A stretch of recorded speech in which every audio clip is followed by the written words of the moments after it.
குழல் திரு பி சேகர் நாடார் திருமதி எஸ் தனசுந்தரி மகள் திருமண விழா நாள் 8/12/2025 திங்கட்கிழமை காலை 9 மணி முதல் 10:30 மணி வரை. இடம் மணமகள் இல்லம், பெருமாள்புரம், தூத்துக்குடி மாவட்டம். மணமக்கள் எஸ் ரஞ்சித் குமார், எஸ் ஸ்ரீதேவி ஆகியோரது திருமணம் தூத்துக்குடி மாவட்டம் பெருமாள்புரத்தில் சமுதாய பெரியோர்கள் தலைமையிலும் உற்றார் உறவினர்கள் நண்பர்கள் முன்னிலையிலும் நடக்க இருக்கிறது.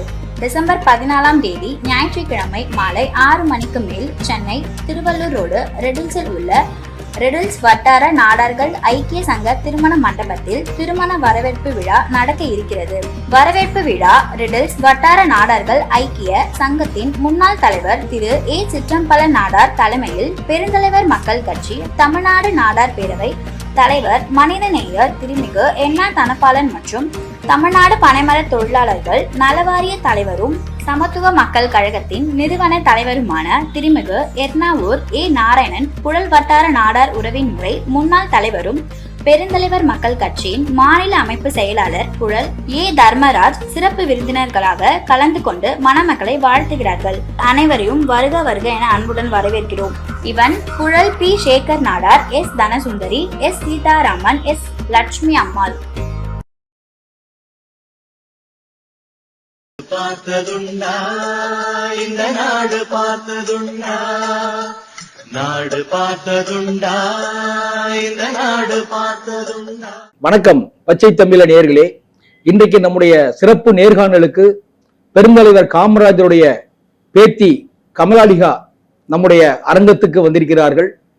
சமீபத்தில் இந்தியா 24x7 என்ற சேனலுடைய நெறியாளர் முக்தார் அவர்கள் காமராஜர் அவர்களை பற்றி அவதூறாக பல கருத்துக்களை வெளியிட்டு காமராஜர் பெயருக்கு களங்கம் ஏற்படுத்தும் விதமாக பல கேள்விகளை எழுப்பியிருக்கிறார்.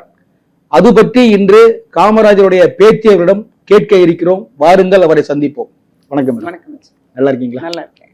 சரி மேடம், நீங்க பார்த்திருப்பீங்க சமூக வலைத்தளங்கள்ல உங்க தாத்தா மேல, உங்களுக்கு தாத்தா இல்லை, எல்லாருக்குமே அவங்க அப்பச்சி, அப்படிப்பட்ட ஒரு மகான் மேல இந்த நெறியாளர் முக்தார் தேவையில்லாம காமராஜர் அவர் காலத்துலதான் நாட்டுல கடன் அதிகமாச்சு, ஊழல் குற்றச்சாட்டு அதிகமாச்சு, அவங்க சமுதாயத்துக்காக அங்குள்ள மக்களை உயர்த்துறதுக்காக கள்ளநோட்டு அச்சடிச்சவங்களுக்கும் கலப்பட தொழில் பண்ணவங்களுக்கும் உறுதுணையா இருந்தாரு, இப்படி பல குற்றச்சாட்டுகளை சொல்லியிருக்காரு.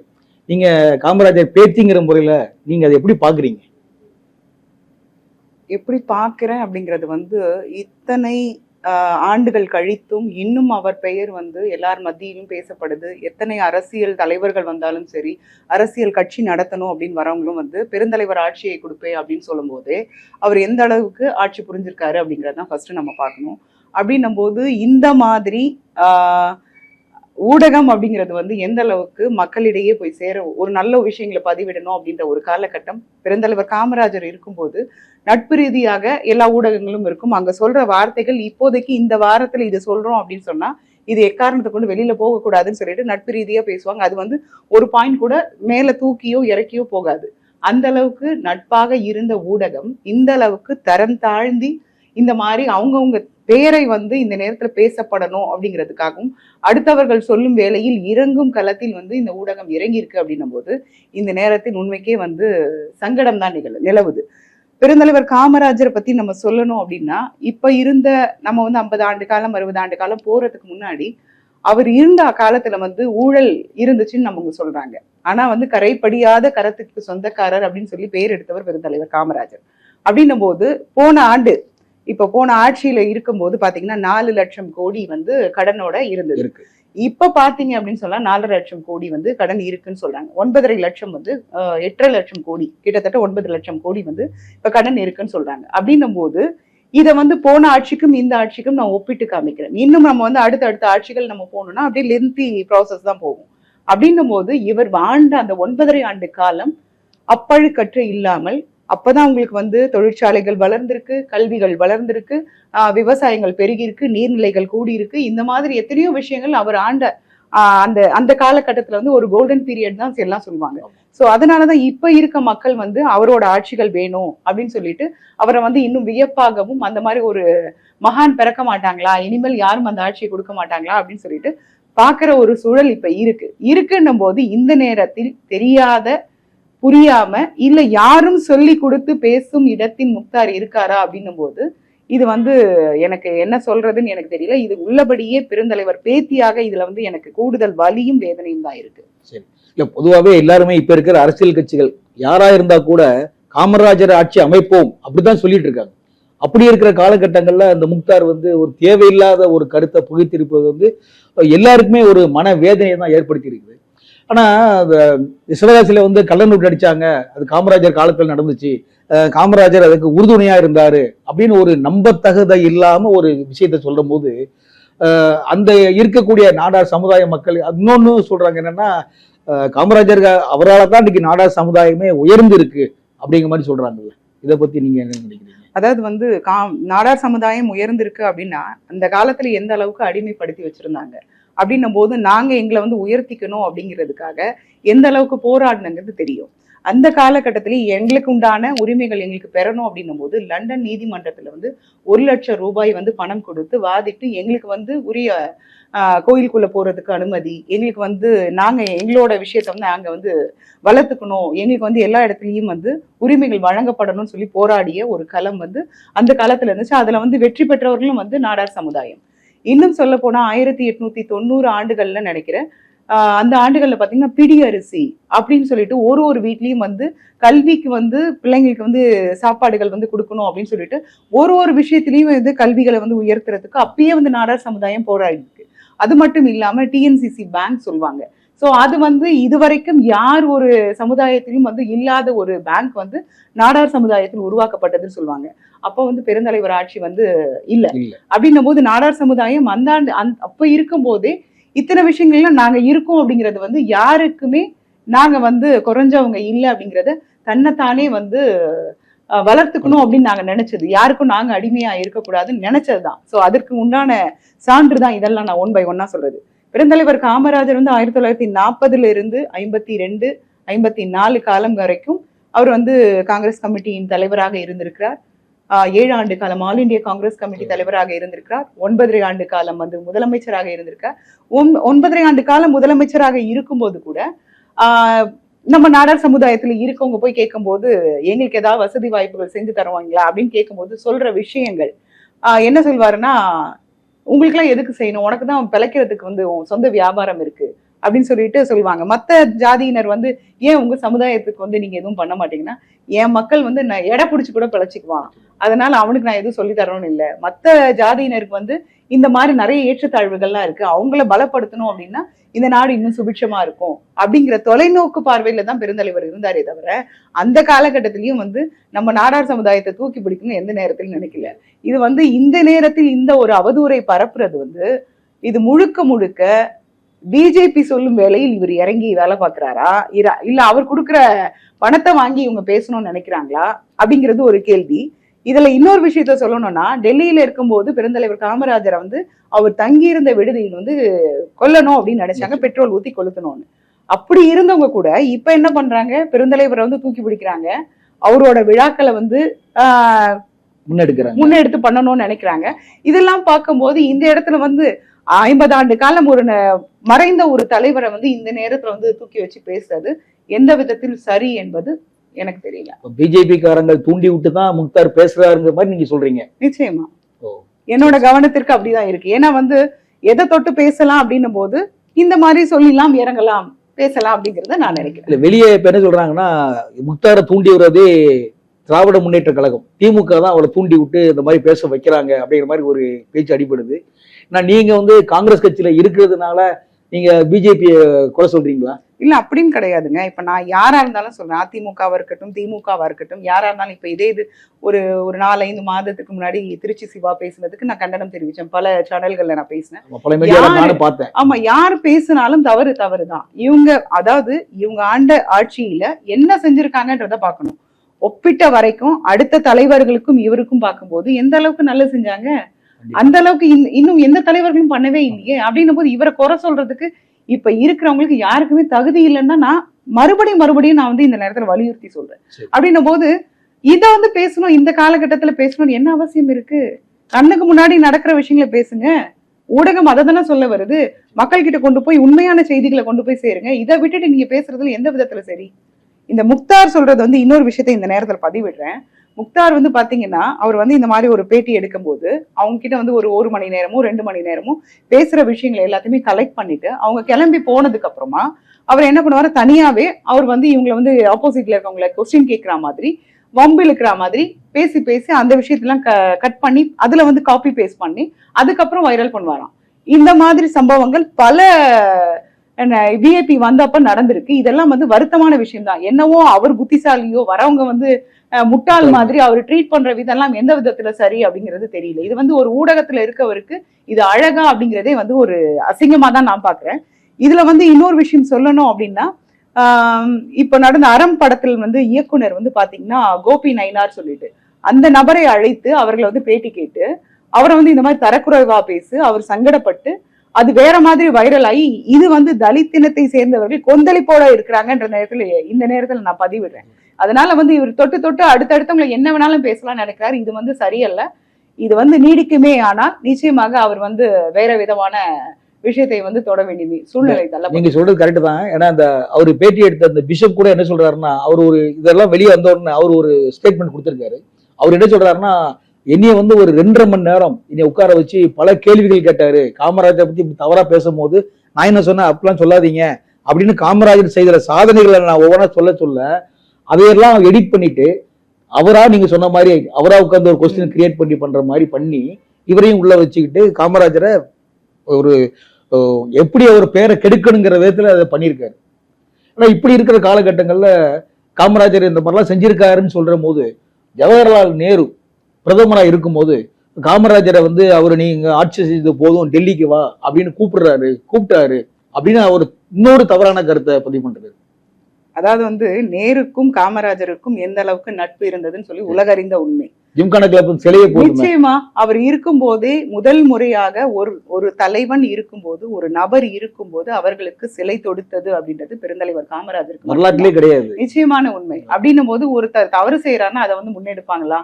அப்படின்னும் போது இது ஒரு பெரிய சான்று. அப்படின்னும் போது இங்க வந்து யங்ஸ்டர்ஸ் வரணும். அப்ப வந்து திராவிட கழகம் உள்ள வருது, நமக்கு முன்னாடி ஒரு விஷயம் முன்னாடி வேற ஏதோ மாதிரி போகுது அப்படின்னும் போது நம்மளே இருந்து இதை ஆட்சி செய்யறது சரியா அப்படின்னும் போது அடுத்து வர யங்ஸ்டர்ஸ்க்கு வழிவிடணும் அப்படிங்கிறதுக்காக தான் அந்த அவருடைய முதலமைச்சர் பதவியை விலகிட்டு திருப்பி அந்த கட்சியை வந்து பலப்படுத்தணும்னு நினைச்சாரு. அப்ப என்ன சொன்னாங்க, நீ கட்சியை பலப்படுத்தணும் அப்படின்னும் போது ரைட் பர்சன் நீ தான் அப்படின்னு சொல்லிட்டு நேரு அவர்கள் அழைத்து ஆல் இந்தியா காங்கிரஸ் கமிட்டி தலைவராக பதவி கொடுத்தார்.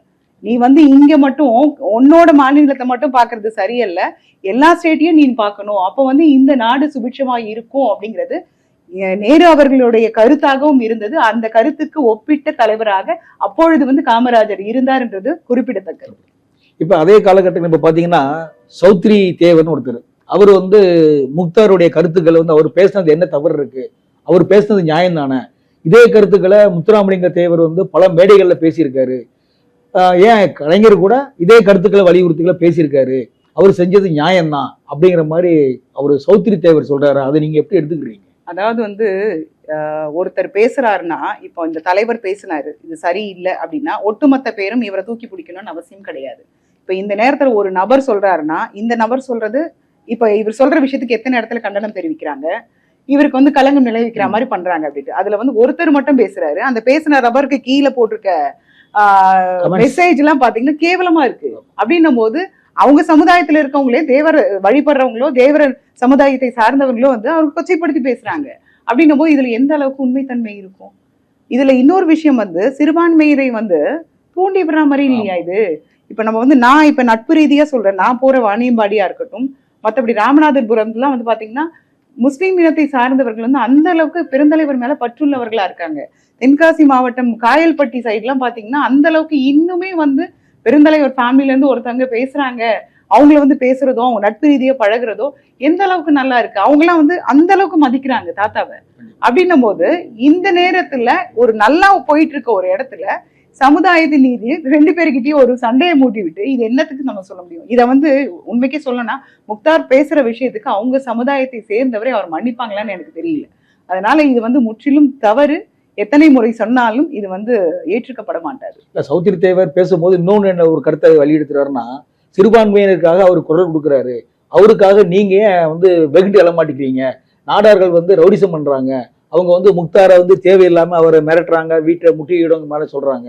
அப்போ முக்தார் இருக்கக்கூடிய சமுதாய மக்கள் அவருக்கு ஏன் நீங்க சப்போர்ட் பண்ண மாட்டேங்கிறீங்க அப்படின்னு சிறுபான்மை இனத்தினர் வந்து அவர் தூண்டி விடுற மாதிரில தெரியுது. இல்ல அவர் தூண்டி விட்டாலும் நான் தான் சொன்னேன்ல, இப்ப வரைக்கும் நான் போன இடங்கள்ல, நான் நிறைய இடங்கள் தமிழ்நாடு ஃபுல்லா டிராவல் பண்றேன், பாக்குற ஒரு சிறுபான்மையினர் யாரா இருந்தாலும் சரி காமராஜர் மேல பெரிய மரியாதை உண்டு. அப்படின்னும் போது அதை நான் பார்க்கும்போது நான் சொல்றேன், இப்ப இவர் சொல்றதுனால அவங்க எல்லாம் வெகுண்டு எழலாம் மாட்டாங்க. முக்தார் பேசின விஷயத்துக்கு கண்டனம் தெரிவிக்கவங்களும் பல பேர் இருக்காங்க. இது இவர் தூண்டி விட்டதுனால இவங்க வந்து பண்ணுவாங்க பேசுவாங்கன்றது வந்து இது வந்து ஏத்துக்க முடியாத ஒரு விஷயம். இப்ப இந்த ராமநாதபுரம் மாவட்டத்துல வந்து காமராஜர் தான் அந்த கருவேல மர விதையை தூவி அந்த மாவட்டத்தையே ஒரு பாலைவனம் ஆக்கிட்டாங்கிற மாதிரி அவர் அர்த்தத்துல அவர் பேசுறாரு. ஏதாவது ஒரு தலைவர், ஒரு நாட்டுக்கு நல்லது செய்யக்கூடிய தலைவர் அந்த மாதிரி ஒரு விஷயத்தை செய்யக்கூடிய ஒரு எண்ணம் வருமா? அதாவது வந்து இந்த மாதிரி கீழ்த்தரமான எண்ணம் முக்தார் போன்ற ஆட்களுக்கு தான் வருமே தவிர. நான் இப்பயும் என்ன சொல்றேன்னா, தலைவர்கள் முன்னாடி இருந்தவங்க இந்த நாட்டுக்கு என்ன தேவைன்றது வந்து கட்டமைப்பு பண்ணிட்டு போயிட்டாங்க. பெருந்தலைவர் காமராஜர் பண்ண விஷயங்கள்லாம் 40 ஆண்டு காலம் என்ன வேணும் அப்படிங்கறத வந்து அப்பயே தெளிவா செஞ்சு முடிச்சிட்டாரு. அதுக்கப்புறம் இதை நம்ம டெவலப் பண்றதுக்கு தான் பார்க்கணுமே தவிர அவர் வந்து இது செஞ்சாரு இது செய்யல அப்படின்னு சொல்றது அபத்தம் சொல்லுவேன்.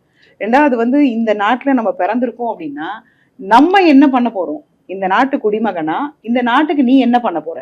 ஒரு கல்லை எடுத்து போட கூட உனக்கு துப்பு இல்லாம நீ வாழ்ந்து மறைந்த தலைவர்களை பேசுறதுக்கு உனக்கு என்ன வக்கு இருக்குன்னு நான் கேட்கிறேன். ரெண்டாவது கருவேல மரம் வந்து அந்த விதையை தூவுனாங்கன்னு சொல்றாங்க. இது நான் படிச்சது, சில விஷயங்கள் எனக்கு தெரிஞ்சது. நான் என்ன சொல்றேன், அப்ப அந்த காலகட்டத்துல வந்து பிழைக்கிறதுக்கு வழி இல்லை அப்படின்னும் போது அப்ப இந்த விஷயங்களை வந்து செஞ்சாங்க அப்படிங்கறது சொல்றாங்க. இது கூட எந்த அளவுக்கு சரியான உண்மைன்றது நமக்கு தெரியாது. ஏன்னா வந்து அப்ப வந்து பத்திரிகை வழியா வந்தது, அதை பாதுகாத்து அதுக்கப்புறம் அடுத்த கட்டத்துக்கு கொண்டு போறது எந்த அளவுக்கு தெரியல. இந்த மாதிரி வதந்திகள் வந்து இது பேசப்படுதா அப்படிங்கிறது தெரியல. சார் நான் என்ன கேட்கிறேன்னா, இது வந்து உன் நாட்டுக்கு இது வந்து தேவையில்லைன்னு தோணுதா? இத்தனை ஆண்டு காலம் இத்தனை ஆட்சிகள் புரிஞ்சிருக்காங்க, அதை சரி செய்யறதுக்கு நீங்க என்ன முயற்சி பண்ணீங்க? இப்ப வந்து மக்களுக்கு வந்து அது தேவைன்னு சொல்லி அவர் வந்து கொடுத்தாரு, செஞ்சாரு. இப்ப அந்த கருவேலை மரத்தினால அவங்க பிழைச்சாங்கன்னே வச்சுக்கீங்களேன். இப்ப அது தேவையில்லை உன் நாட்டுக்கு, இவ்வளவு தண்ணியை வந்து அது உறிஞ்சிக்குது அப்படின்னும் போது அப்ப நீங்க அதை வந்து வேண்டாம்னு சொல்றதுக்கு நீங்க என்ன ஸ்டெப் எடுத்தீங்க? யாருமே எதுவும் பண்ணல. ஆமா, அதை நீங்க ஸ்டெப் எடுக்காம அந்த கொஸ்டினை இப்ப இருக்கவங்களை கேட்காம வாழ்ந்த மறைந்தவர்கள் அவங்கள பத்தி பேசி இப்ப வந்து அவங்க வந்து சாட்சி சொல்ல போறது இல்லை, அவங்க வந்து என்ன நடந்ததுன்னு நியாயம் சொல்ல போறது இல்ல.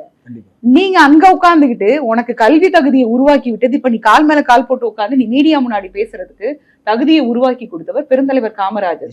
நீ படிக்க கூடாது, ராஜாஜி அவர்கள் சொன்னாரு குலக்கல்வியை மட்டும்தான் ஆதரிக்கணும், உங்க அப்பா என்ன பண்றானோ உன் தாத்தா என்ன பண்றானோ அதை தான் நீ செய்யணும் போது இல்ல இல்ல என் மக்கள் எல்லாருக்கும் கல்வி அறிவு உண்டு அப்படின்னும் போது கடல் கடந்து பயணிக்கிறான். இப்ப அவரு எப்படி படிச்சிருப்பாரு? அப்ப இதெல்லாம் பாக்கணும்ல. இப்ப எத்தனையோ இடங்கள்ல வந்து இன்னமும் சொல்றாங்க பெருந்தலைவரால் நான் படிச்சேன், அவர் கொடுத்த மதிய உணவு திட்டத்துல சத்துணவு சாப்பிட்டு நான் வளர்ந்தேன் அப்படின்னு சொல்லும் போது இது எவ்வளவு பெருமைக்குரிய விஷயம். முக்தாரே அப்படிதான் வந்திருப்பாரு. அதான் சொல்ல வரேன். அப்ப இந்த ஒரு கல்வித்தரம் வந்து உனக்கு எப்படி கிடைச்சது? இப்ப நீ இந்த கோட் சூட் போட்டு நீ உட்கார்ந்து பேசுற, வாய்க்கிலேயே பேசுறல்ல, பேசுறதுக்கு அடித்தளம் விட்டவர் யாரு? இதை நீ ஒரு செகண்ட் நீ யோசிச்சன்னா இந்த பேச்சு வருமா? அப்ப வந்து இவங்க யார் கொடுக்கிற பணத்துக்கு வேலை பாக்குறாங்க, இல்ல யார் தூண்டி விட்டு இவங்க வேலை பாக்குறாங்கன்றது வந்து அவங்களதான் கேட்டு தெரிஞ்சுக்கணும். மேடம், நீங்க வந்து காங்கிரஸ்ல வந்து மாநில செயலாளர் பதவி வைக்கிறீங்க. காமராஜர்னா காங்கிரஸ், காங்கிரஸ்னா காமராஜர் சொல்லக்கூடிய காலகட்டத்துல எல்லாம் இன்னைக்கு கட்சி வந்து பிரபலமா இன்னைக்கு வளர்ந்துருக்குன்னா அதுக்கு மூல காரணம் பெருந்தலைவர் காமராஜர். ஆனா அவரை பத்தி ஒரு அவதூறான கருத்தை இந்த மாதிரி முக்தார் போன்ற ஆட்கள்லாம் இன்னைக்கு பேசிட்டு இருக்காங்க. ஆனா காங்கிரஸ் கட்சியில இருக்கக்கூடிய தலைவர்கள் இதுவரைக்கும் ஒருத்தர் கூட வாய் திறக்கவே இல்லையே. இல்ல அப்படி சொல்லாதீங்க. இதுக்கு வந்து முதல் கண்டனம் தெரிவிச்சது திருச்சி வேலுச்சாமி. அவர் வந்து தாத்தாவோட டிராவல் பண்ணிருக்காங்க. இல்ல அவர் வந்து இப்ப வரைக்கும் எந்த கட்சியும் மாறாமல் அவர் வந்து இதே பற்றுதலோட அவர் வந்து எதுனாலும் அந்த வரலாறு சொல்ற ஒரு நபர், ஒரு மூத்த தலைவர் அவரு பேசுறாரு. அடுத்து நான் பெருந்தலைவர் பேத்தியா நான் பேசுறேன். நான் காங்கிரஸ் பேர் இயக்கத்துல மாநில செயலர். தலைவர் பேசினா ஒண்ணு நான் சொல்றேங்க, ஒண்ணு நல்லா புரிஞ்சுக்கங்க. இந்த மாதிரி அல்ற சில்ற நான் ரொம்ப ரொம்ப கீழே இறங்கி பேசுறேன். இந்த மாதிரி அல்ற சில்லறைங்களுக்கெல்லாம் பதில் சொல்ற வேண்டிய இடத்துல இல்லைன்னு தான் நான் சொல்லுவேன். இப்ப இந்த விஷயம் நடந்து 3 நாட்கள் மேல ஆச்சு. இப்பதான் நானே வந்து பேசணும்னு நினைச்சேன். இந்த மாதிரி ஆட்களை பேசும்போது கூட அவங்களுக்கு வந்து நம்ம மதிப்பு கொடுத்து அவங்க கேள்விக்கு பதில் சொல்ற மாதிரி ஒரு இடத்துக்கு விடக்கூடாது. ஏன்னா வந்து தாத்தான்றது வந்து ஒரு இமயமலைன்னு சொல்றதா இல்ல அதையும் தாண்டின்னு சொல்றதான்னு தெரியல. அந்த இடத்தை யாரும் பிடிக்கவே முடியாது. நான் மறுபடியும் சொல்றது, யார் இன்னும் அடுத்து எத்தனை தலைவர்கள் வந்தாலும் அவர் கொடுத்த ஆட்சியும் அவர் கொடுத்த மக்கள் சேவையும் இந்த நாட்டுக்கு பண்ண அர்ப்பணிப்பும் வந்து யாராலையும் கொடுக்க முடியாது. அப்படின்னும் போது அவர்னா அவருதான், அதனாலதான் அவருக்கு பெருந்தலைவர் அப்படின்ற ஒரு பேர். அப்படின்னும் போது அவரை வந்து நீ பேசுறதுக்கு உனக்கு தகுதியே இல்லை. தகுதி இல்லாத ஒரு நபருக்கு நம்ம பதில் சொல்றதே வந்து அவங்களுக்கு நம்ம வந்து பாயிண்ட் பண்ணி பேசுற மாதிரி இருக்கு. அது கூட அவசியமற்றது அப்படிங்கறதுதான் எங்க கட்சிக்குள்ள இருக்கவங்க நினைக்கிறாங்க. சோ இது மறுபடியும் எனக்கு இந்த கேள்விகள் எழும்போது பேச வேண்டிய கட்டாயத்தில் தான் நான் வந்து இங்க நான் பேசுறேன். சோ இதுதான் உண்மையை தவிர பேசக்கூடாது சொல்லக்கூடாதுன்றது கிடையாது. இவங்களெல்லாம் பேசி இவங்களெல்லாம் பெரிய ஆள் ஆக்கணுமா அப்படிங்கிற ஒரு கேள்விதான். சோ இவங்கெல்லாம் ஒண்ணுமே இல்லை. சும்மா ஒரு 2 கேமரா வச்சுட்டு 2 மைக்கு கோட் சூட் போட்டு உட்காந்து பேசிட்டா இவங்கெல்லாம் பெரிய ஆள் கிடையாது. இவங்க பேசுறதுக்கு பதில் கொடுக்கணும்னு அவசியம் கிடையாது. அதே மாதிரி நாடார்களை வந்து இழிவுபடுத்தி பேசுற அளவுக்கு நாடார்களும் ஏப்பச்சாப்பையும் கிடையாது. களம் இறங்கினால் நாடார்களோட குரலும் சரி பலமும் சரி வேற அளவுக்கு இருக்கும் அப்படிங்கிறது இன்னும் இவங்க புரிஞ்சுக்கல, தெரிஞ்சுக்கல. சோ அமைதியா இருக்காங்கன்றதுக்காக சீண்டி பாக்குறதுனால அது வந்து நல்லா இருக்குமானும் தெரியல. ரொம்ப நன்றி மேடம். நன்றி. அவரு முக்தார் பேசிய கருத்துக்களுக்கு வந்து மிக தெளிவாக, அதாவது காமராஜர் பேச்சுங்கிற முறையில உங்களுடைய பேச்சுகள் ரொம்ப ஆவேசமா இருந்துச்சு. பல கருத்துக்களை இன்னைக்கு நேயர்களுக்கு நீங்க தெரியப்படுத்திருக்கீங்க. ரொம்ப நன்றி மேடம். நன்றி. நன்றி.